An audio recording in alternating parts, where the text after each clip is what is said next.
habíamos comentado hasta el versículo 5. Es decir, vimos cómo el Sanedrín ya había declarado culpable de muerte, ¿no?, a Jesús, según la legislación judía, porque según ellos Jesús era un blasfemo al declararse hijo de Dios, y por lo tanto la ley de Moisés pues condenaba con pena de muerte a los blasfemos. Pero recordemos que los romanos no permitían a los judíos que aplicaran las leyes, sí, pero digamos siempre que no fuera pena de muerte. Cuando se trataba de pena de muerte, era quien firmaba la pena de muerte, por decirlo de alguna manera, tenía que ser el procurador romano. Por esto vimos que lo llevaron a Pilato, después de que el Sanedrín le condena a muerte. Y, lógicamente, pues le acusan de cosas que para Pilato fuera motivo para pena de muerte, porque no le podían decir cuál era la causa que ellos tenían para condenar a muerte. Desde el punto de vista de la legislación romana no era motivo de pena de muerte. Entonces le acusan de revolucionario, de que prohíbe pagar el tributo al César, de que se declara rey, es decir, de crímenes políticos.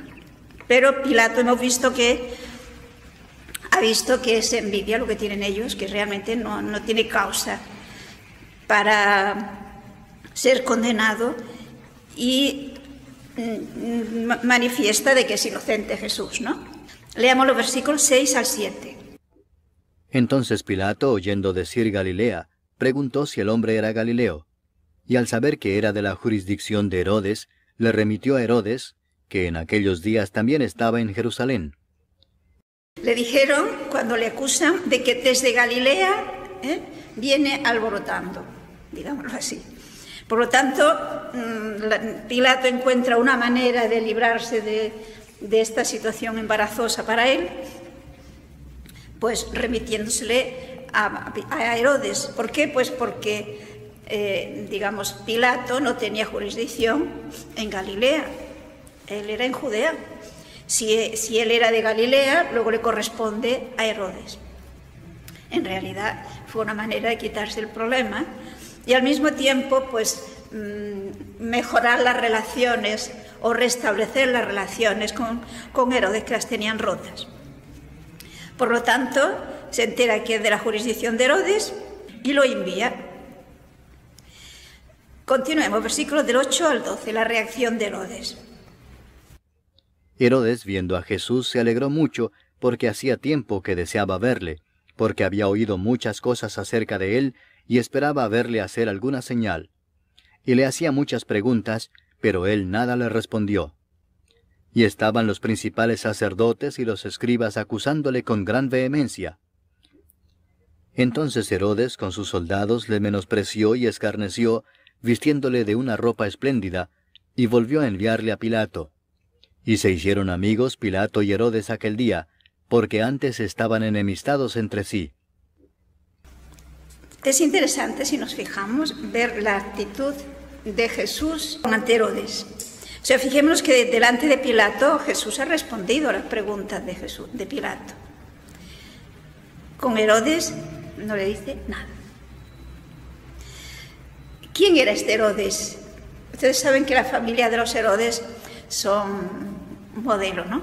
Modelo de hombres, en sentido irónico, ¿sí, no?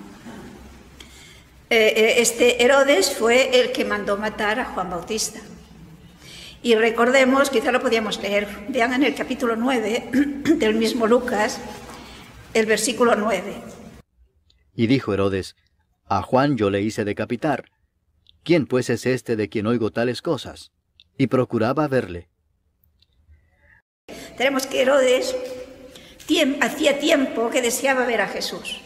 Le habían llegado noticias de Jesús, de sus milagros, seguramente también de su predicación.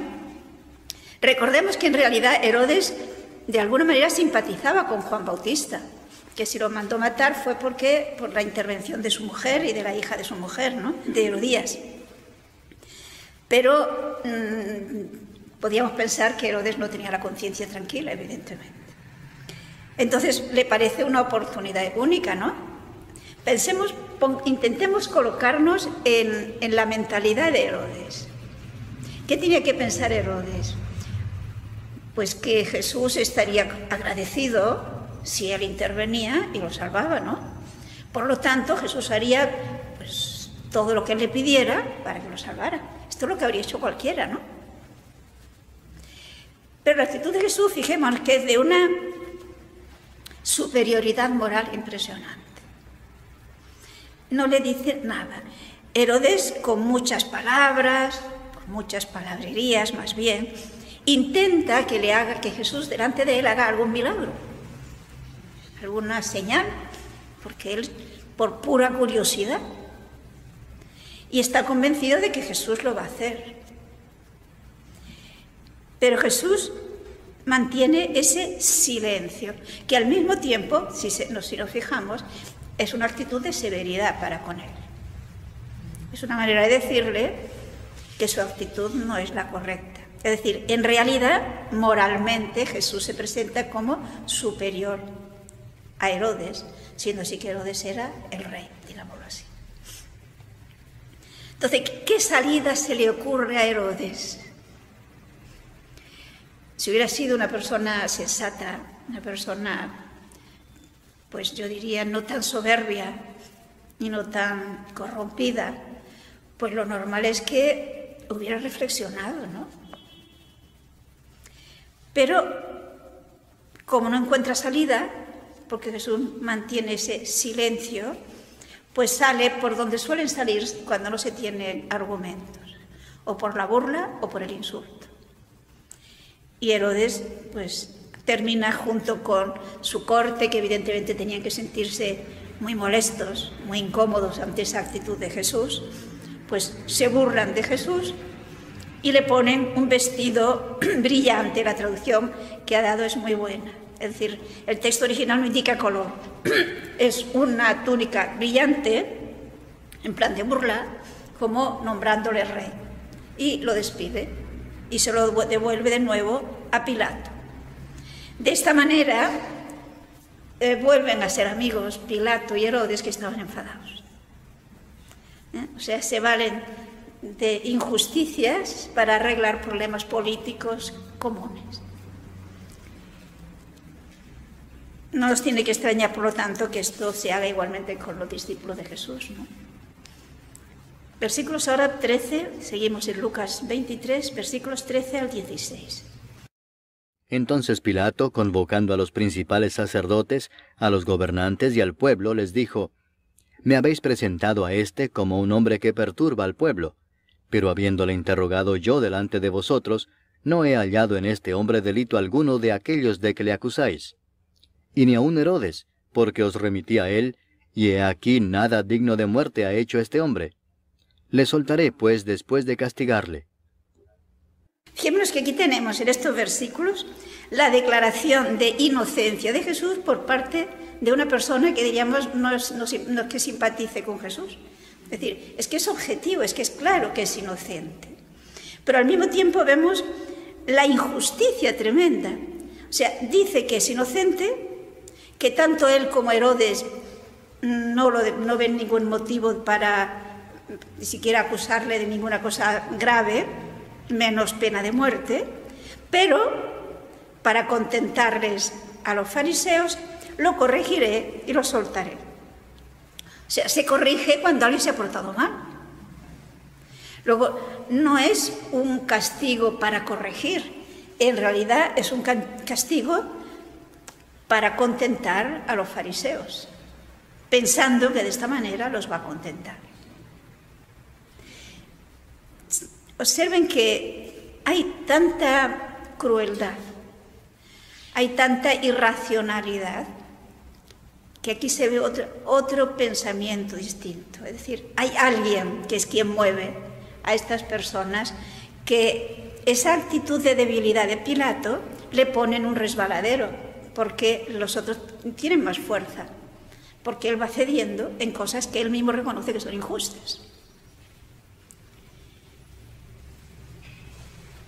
San Lucas no nos relata los azotes, ¿no? Los tenemos los relata más bien San Juan.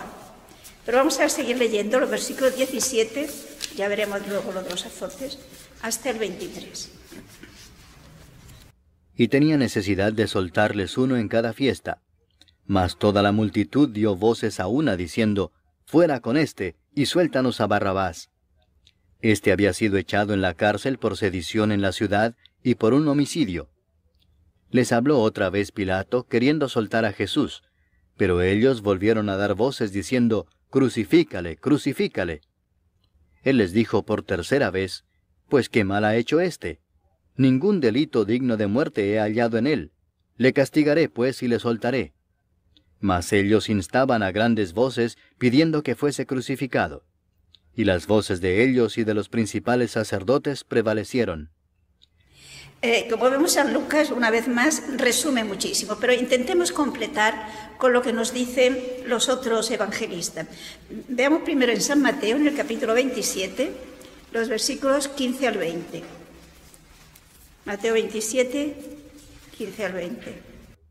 Ahora bien, en el día de la fiesta acostumbraba el gobernador soltar al pueblo un preso, el que quisiesen.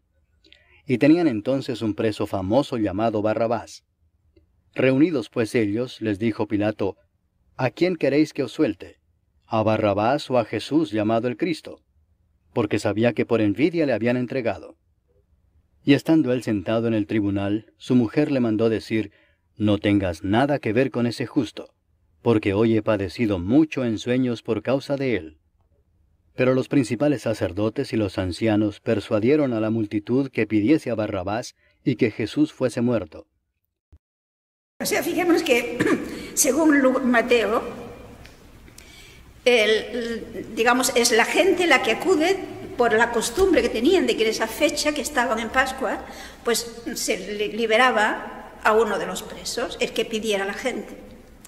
Seguramente, mientras a Jesús fue a casa de Herodes, Pilato se informaría más sobre Jesús, porque se ve que no tenía idea. Y sin duda alguna, pues supo la popularidad de Jesús, los milagros que hacía, etc. Y era muy normal que pensara el pueblo querrá su liberación, porque está claro que son los dirigentes los que están pidiendo la muerte.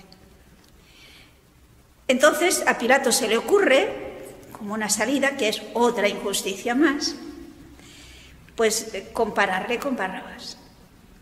Seguramente era el peor de los presos que tenía entonces en Jerusalén, porque se trataba de un hombre realmente peligroso, incluso había cometido un homicidio. Y por consiguiente le dice, ¿qué os parece? ¿Cuál de los dos? Parece que lo lógico es que la gente pidiera Jesús. Pero muy posiblemente, si nos hemos fijado en lo que nos dice aquí, los príncipes de los sacerdotes y los ancianos persuadieron a la muchedumbre para que pidieran Barrabás. ¿Cuándo hicieron esto? Pues si tenemos en cuenta que se nos ha dicho que la esposa de Pilato envió unos mensajeros o una persona explicándole pues la pesadilla que había tenido aquella noche con referente a Jesús y pidiéndole no te metas en esto. Esto ocuparía unos minutos mínimo, que los príncipes de los sacerdotes aprovechan para meterse entre la gente y pedirles que pidan la muerte, la libertad de Barrabás y la muerte de Jesús. Y para el gran desconcierto de Pilato se encuentra con que la gente que han aclamado a Jesús el Domingo de Ramos, o sea, 3 días antes, pues ahora pidan la muerte de Jesús. Quienes estaban urgiendo y promoviendo la muerte de Jesús eran los dirigentes. Pero ¿y cuántas veces ocurre eso en la vida? No sé si nos damos cuenta.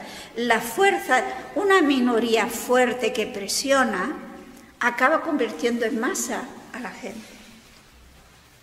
Lo malo es convertir, es decir, no razonar, no pensar, y acabamos convirtiéndonos en masa. Porque claro, si lo dice el fulanito, a ver, hoy día lo que se dice en la televisión, lo que dicen los periódicos, ¿quién lo pone en duda? Y poca gente lo pone en duda. Porque es que lo ha dicho la televisión, es que lo dice el periódico tal, o el periodista cual. Es muy fácil si no somos personas reflexivas, si no somos personas que tenemos criterio y formación para poder juzgar las situaciones, que nos dejemos llevar por lo que dicen. Y esto es lo que ocurre aquí. Seguramente que había más de uno y más de dos, porque luego veremos que hay quienes siguen a Jesús lamentándose, pero esos no tienen fuerza, no sé, les callan. Posiblemente tampoco se unieron para juntos levantarse. Entonces, reacciones aisladas no tienen fuerza. Es algo que tendríamos que aprenderlo. Tendríamos que aprenderlo porque fácilmente cuando se defiende una cosa que es justa, una cosa que es lo que no dicen los medios de comunicación social, cuesta unirse para convencer de que eso es una equivocación. Solemos actuar aisladamente y aisladamente no se consigue gran cosa. El hecho es que vemos que el pueblo, pues convencidos, porque habría que ver qué argumentos emplearon los sumos sacerdotes y las autoridades religiosas. Pensemos que es el Sanedrín el que se mete entre la gente para decirles que pidan la libertad de Barrabás y que condenen a Jesús. Y esto, sin duda alguna, a Pilato le debió desconcertar, porque no esperaba esta reacción. Pero lo grave de Pilato es que comenzó a ceder ya desde el principio. Y por lo tanto, nosotros les ha dado fuerza moral para seguir presionando, porque saben que es débil, que van a conseguir lo que quieran. De hecho, es San Juan el que nos habla de los azotes, porque la conclusión a que llega es, bueno, lo azotará primero, ¿no?, y lo dejará en libertad. Vamos a leer el texto de Juan, que yo creo que es bastante conocido, pero vale la pena leerlo. En el capítulo 19 del Evangelio de San Juan, leamos los versículos del 1 al 11. Así que entonces tomó Pilato a Jesús y le azotó. Y los soldados entretejieron una corona de espinas y la pusieron sobre su cabeza, y le vistieron con un manto de púrpura, y le decían, «Salve, Rey de los judíos», y le daban de bofetadas. Entonces Pilato salió otra vez y les dijo, «Mirad, os lo traigo fuera, para que entendáis que ningún delito hallo en él». Y salió Jesús llevando la corona de espinas y el manto de púrpura. Y Pilato les dijo, «He aquí el hombre». Cuando le vieron los principales sacerdotes y los alguaciles, dieron voces diciendo, «¡Crucifícale! ¡Crucifícale!». Pilato les dijo, «Tomadle vosotros y crucificadle, porque yo no hallo delito en él». Los judíos le respondieron, «Nosotros tenemos una ley, y según nuestra ley debe morir, porque se hizo a sí mismo hijo de Dios». Cuando Pilato oyó decir esto, tuvo más miedo. Y entró otra vez en el pretorio y dijo a Jesús, «¿De dónde eres tú?». Mas Jesús no le dio respuesta. Entonces le dijo Pilato, «¿A mí no me hablas? ¿No sabes que tengo autoridad para crucificarte y que tengo autoridad para soltarte?». Respondió Jesús, «Ninguna autoridad tendrías contra mí si no te fuese dada de arriba. Por tanto, el que a ti me ha entregado, mayor pecado tiene». Bueno, como vemos en Lucas, San Juan nos da una serie de detalles que no los tiene Lucas. Se nos dice que efectivamente Pilato manda azotar a Jesús, pero si nos fijamos en la actitud de los soldados, se ve que les dijo que azotaran sin ningún tipo de control, de ningún tipo. Sabemos que los judíos también tenían a veces la pena de muerte, pena de azotes, pero ellos tenían prescrito cuántos azotes había que dar. Y eso no se podía pasar de 40. Para no pasarse de 40, son 40 menos 1. Pero entre los romanos no había límite. Sabemos por la Sábana Santa pues, que fueron muchos más de 40 los que le dieron. Pero no solamente le dan azotes, digámoslo así, mientras quieren, sino que además llegan a martirizarle con algo que no estaba previsto y que no les habían dicho que lo hiciera, que es la coronación de espinas y la consiguiente burla.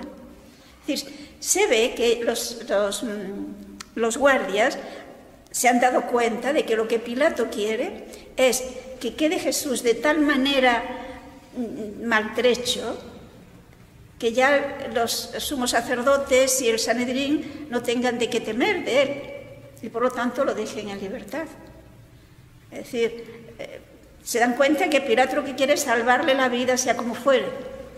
Y de hecho vemos que Pilato no solamente no se enfada con los guardias que han hecho todo esto, sino que los saca fuera ante todos, así como lo han dejado, con el manto de púrpura de la burla que le han sacado, que han hecho con él, la coronación de espinas, es decir, se han burlado de su título de rey, porque le han dicho se declara rey. ¿Y qué quiere decir Pilato cuando dice aquí tenéis al hombre? Solo me quiere decirle, aquí lo tenéis, ya veis, ya no tenéis nada que temer. Y los sumos sacerdotes se dan cuenta de esa intención. Y por eso insisten en que debe crucificarle. Y entonces acuden al auténtico argumento por lo cual quieren matarle. Se ha declarado hijo de Dios y según nuestra ley debe morir. Es decir, es el momento cuando ven que Pilato tiene esa intención de dejarlo en libertad, cuando los judíos sacan el auténtico argumento, que es un argumento también que se lo han sacado, podríamos decir, de la manga, ¿no? Porque Jesús ciertamente se ha declarado hijo de Dios, pero ellos saben que ha hecho pruebas de que eso es cierto. Y es curioso que Pilato teme más, lo cual quiere decir que antes ya temía. ¿Y eso qué demuestra? Pues que Pilato era idólatra, sí, pero no era ateo. No sé si se fijan. Pilato, dentro de su mentalidad pagana, cree en la existencia de Dios. Y por lo tanto teme ante... se trata de uno que se ha dicho hijo de Dios. Y él está viendo la superioridad moral de Jesús. Y por consiguiente... le hace esta pregunta, ¿tú de dónde eres? Y es muy bonito, muy interesante ver la actitud de Jesús. Pensemos que es una actitud que a nosotros tiene que servirnos también de pauta para nuestra vida, ¿no? Jesús calla. ¿Por qué? Pues porque la respuesta Pilato no la va a entender. Pero cuando Pilato dice esa barbaridad, ¿no sabes que tengo poder para crucificarte y para dejarte en libertad? Que es verdad. Pero esa autoridad, como le dice Jesús, te viene de arriba. Y por lo tanto, eres responsable de responder, de cómo la usas, ¿no? Por esto le dice Jesús que no tendría ningún poder sobre Jesús si no te hubiera sido dado de lo alto. Es decir, pensemos que Pilato es creyente, cree en muchos dioses, no cree en el único Dios, pero es creyente, cree en Dios. Y eso le hace tener esa actitud de temor. Y claro, ante estas palabras de Jesús, de que en realidad son mucho más culpables los que le han entregado a él, porque son los que están presionando, son los que realmente quieren condenarle. Pero eso no quiere decir que él no tenga culpa. Porque ese poder que tiene no es suyo, se lo han dado, y se lo han dado para que lo administre bien.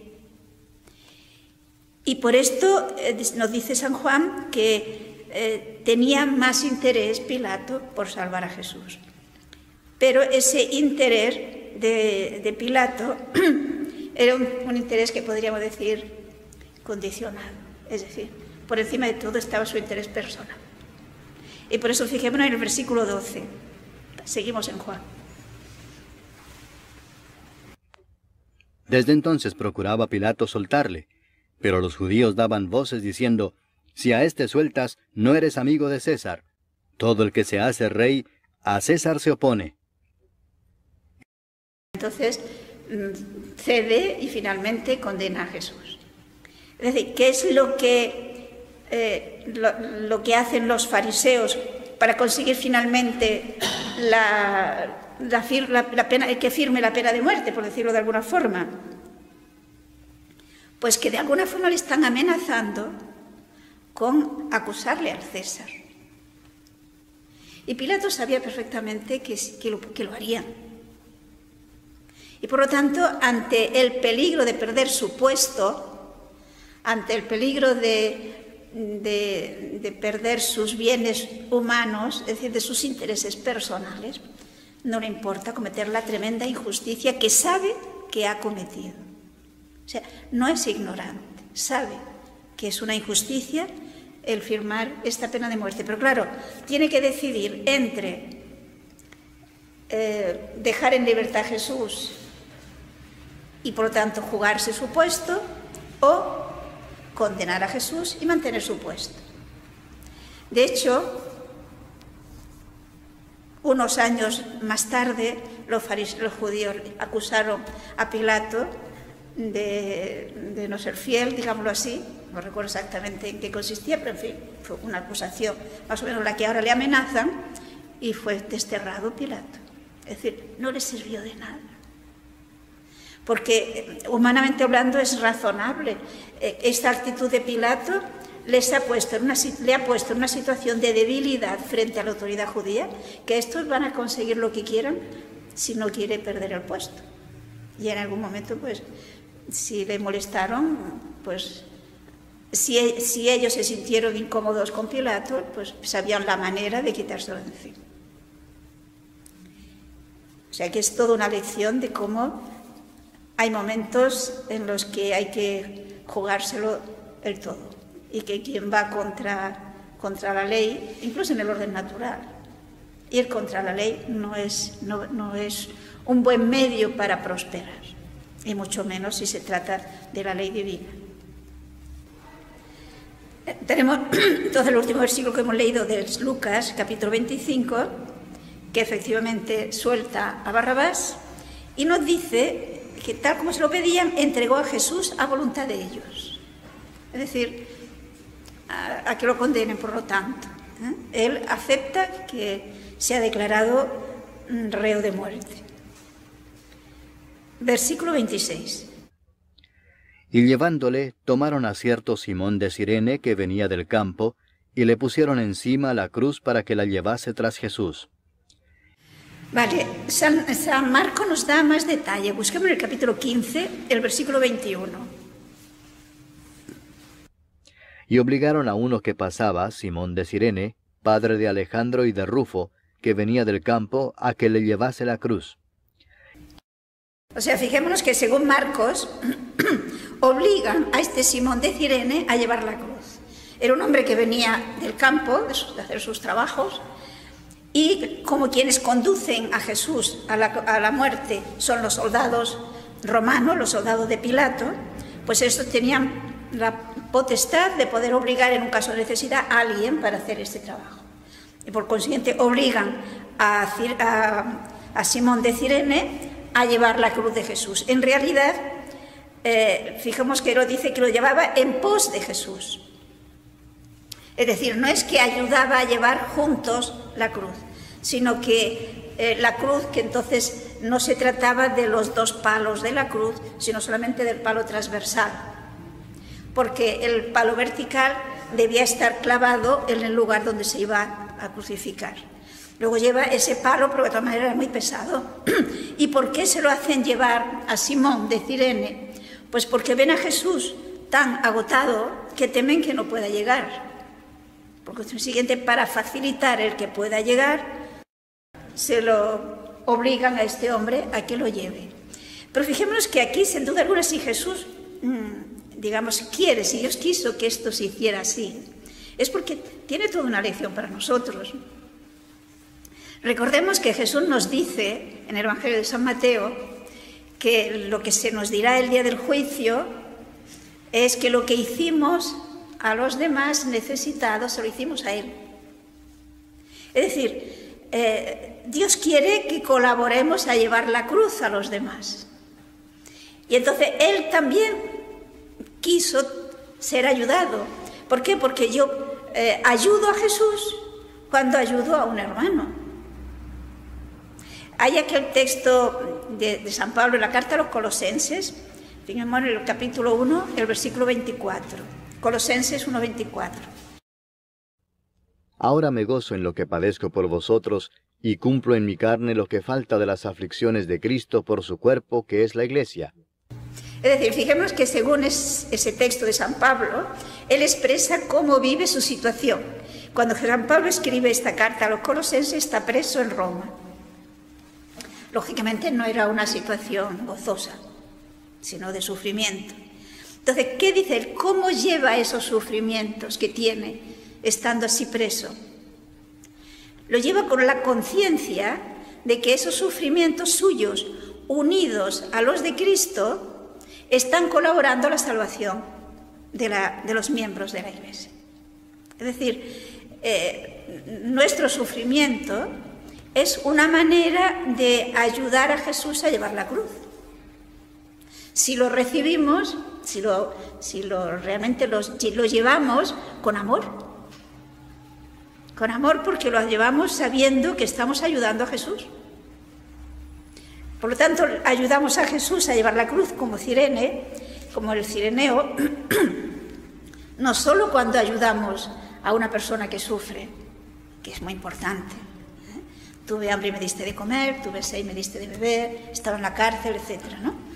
Sino también cuando mis sufrimientos personales los llevo con amor, sin protestas, y lo ofrezco a Dios por la salvación de los demás. Y entonces, fijémonos que San Pablo incluso dice que se goza. Lo hemos visto, ¿no? Se goza en esos sufrimientos, porque sabe que tienen un sentido positivo, sabe que es para bien. Y por consiguiente, no se hunde, no se amarga, no. Sino que piensa que él está supliendo en su carne lo que faltaba a la pasión de Cristo. Y claro, podríamos preguntarnos, ¿y qué pasa? Faltaba la pasión de Cristo. Si no quedó un miembro suyo que no sufriera. Pues si somos conscientes de que mediante el bautismo hemos sido, como dice San Pablo, injertados en Cristo, lo que falta a la pasión de Cristo es que ese miembro que soy yo participe de esa pasión. No sé si lo vemos. Y por lo tanto, como miembro de Cristo que soy, esté colaborando a la salvación del mundo. Porque la pasión de Cristo nos salva porque la lleva con amor. Recordemos que en el Evangelio de San Juan nos dice Jesús: conviene que el mundo sepa que amo al Padre. Levantaos, vamos. Él inicia la pasión y continúa la pasión porque ama al Padre y quiere hacerlo a la voluntad del Padre, que es que ame a todos los hombres y que soporte a todos los hombres y siga amando a estos hombres. Es así, es ese amor infinito, incomprensible para nuestra pobre mente humana. Versículo 27 al 31. Y le seguía gran multitud del pueblo y de mujeres que lloraban y hacían lamentación por él. Pero Jesús, vuelto hacia ellas, les dijo: Hijas de Jerusalén, no lloréis por mí, sino llorad por vosotras mismas y por vuestros hijos. Porque he aquí vendrán días en que dirán: Bienaventuradas las estériles, y los vientres que no concibieron, y los pechos que no criaron. Entonces comenzarán a decir a los montes: Caed sobre nosotros, y a los collados: Cubridnos. Porque si en el árbol verde hacen estas cosas, en el seco, ¿qué no se hará? Fijemos que según el Talmud, era ilegal que cuando a una persona la iban a condenar a muerte, en este caso Jesús, el que la gente llorara y se lamentara y tal, se consideraba como una manifestación contraria a la autoridad. Por lo tanto, el Talmud prohibía que se hiciera esto, ¿no?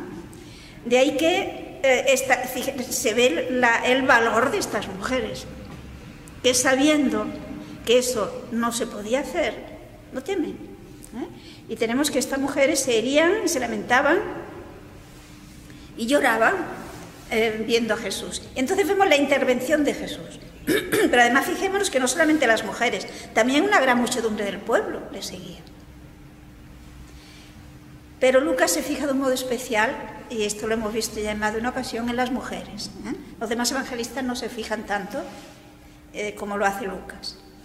Se piensa que seguramente Lucas, como él mismo dice al comienzo del Evangelio, que intentó localizar a las personas que conocieron a Jesús para informarse, pues seguramente se encontraría también con este grupo de mujeres, si no con todas, con algunas. Pero entonces, la reacción de Jesús. Fijémonos primero, decirles que no sigan llorando, por decirlo de alguna manera. ¿Por qué? Porque se trataba además de una cosa ilegal. Por consiguiente, evitarles problemas, podríamos decir. Pero además, y sobre todo, hacerles ver que hay algo que es peor que lo que le está ocurriendo a Jesús. Porque le dice, si con el leño verde se hace esto, ¿qué se hará con el seco? Una madera verde es más difícil de arder, ¿no?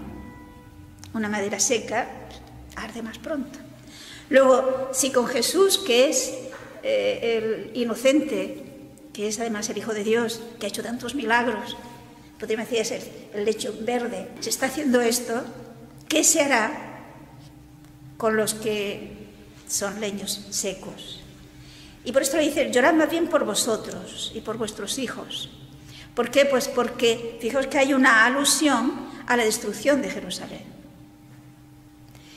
Con lo cual, fijémonos que tenemos a Jesús en esta circunstancia de extremo dolor, de extremo abandono, que está pendiente de los demás y no de sí mismo. Normalmente cuando estamos sufriendo, nos parece que todo el mundo tiene que darse cuenta de mi sufrimiento, yo lo tengo que hacer sentir, ¿no? Y vemos que Jesús no. Jesús piensa más bien en ellos, en este caso en estas mujeres. Llorad por vosotros. Porque las consecuencias de este acto va a ser terrible. Porque esta actitud que tomaron el pueblo judío acabará pues con la venida de los romanos, que aplastarán al pueblo de Israel, y será pues 40 años más tarde. O sea que no fue tanto. Por esto entonces dirán, dichosas las estériles, dichosas las que no tuvieron hijos, por el sufrimiento ante estos niños pequeños también, ¿no? Entonces dirán, montes cae sobre nosotros, es decir, la situación será terrible. Y Jesús, digamos, es capaz de ver más terrible lo que les va a pasar a ellos que lo que les está haciendo con ellos. Fijemos que esto supone mucho amor por parte de Jesús. Un olvido total de sí mismo. Veremos que incluso pedirá perdón por los que le están martirizando. Ya llegará el momento, ¿no? Y no es fácil esta actitud de olvidarse de sí mismo, repito, cuando estamos en un sufrimiento profundo, tan profundo como el que estaba pasando Jesús, porque tenemos que pensar que con ser tan doloroso los azotes, la crucifixión, tuvo que ser muchísimo más doloroso para Jesús la ingratitud, la actitud de odio de la gente hacia él, cuando por parte suya no había sino amor. Es decir, San Lucas nos presenta de una manera casi exagerada, pero que no es más que la realidad, el contraste entre el amor de Dios, el amor de Jesucristo, que no tiene límites, que es capaz de llamar amigo a Judas, que es capaz, como veremos más adelante, de pedir al Padre que perdone a los que le están crucificando. Ese amor gratuito, generoso, que se olvida totalmente de sí, y la actitud de la muchedumbre, la actitud de los fariseos, de todos los que le están, es decir, la humanidad, la actitud de la humanidad. Los que estaban allí, y a lo largo de los siglos ocurre lo mismo. Yo creo que no somos capaces todavía de darnos cuenta ese contraste entre el amor de Dios y la actitud humana. Ese amor de Dios que sigue buscándonos, que sigue queriendo nuestra salvación y que no va a dejar nunca de hacerlo. Hagamos lo que hagamos, porque el amor está por encima de todo pecado, y la superficialidad muchas veces, y otras la tremenda ingratitud del ser humano. El amor de Dios es tan grande que no hay maldad humana capaz de hacer que deje de amar. No. Por muy malos, por muy crueles, por muy ingratos que sea una persona, Dios seguirá amándola. Porque el amor de Dios es infinito. Y esto en el Evangelio de Lucas, en el relato de la Pasión, aparece de manera evidente. Ese amor por encima de todo amor, que a nuestra mente humana no nos resulta fácil entender. Yo diría que no entendemos. Y por esto a veces cuando hacemos algo que nos parece que hemos sido generosos, que hemos hecho una cosa buena, pues queremos que todo el mundo nos lo reconozca y nos la alabe y nos diga qué bueno eres o qué buena eres, qué bien lo has hecho. Y si no lo hacen, nos duele, ¿no? Pues sin embargo Dios está por encima de todo esto. San Pablo nos lo explica en la segunda carta a los Corintios, fíjense en el capítulo 5, quizás si empezamos desde el 18 lo veremos más claro, todo el contexto. Y todo esto proviene de Dios, quien nos reconcilió consigo mismo por Cristo y nos dio el ministerio de la reconciliación, que Dios estaba en Cristo reconciliando consigo al mundo, no tomándoles en cuenta a los hombres sus pecados, y nos encargó a nosotros la palabra de la reconciliación. Así que somos embajadores en nombre de Cristo, como si Dios rogase por medio de nosotros. Os rogamos en nombre de Cristo, reconciliaos con Dios. Al que no conoció pecado, por nosotros lo hizo pecado, para que nosotros fuésemos hechos justicia de Dios en él. Vale, o sea, fijemos que según ese texto, la humanidad, todos podemos reconciliarnos con Dios, llegar a esa intimidad con Él, gracias a Cristo. Pero para que esto haya ocurrido, ¿qué ha hecho Cristo?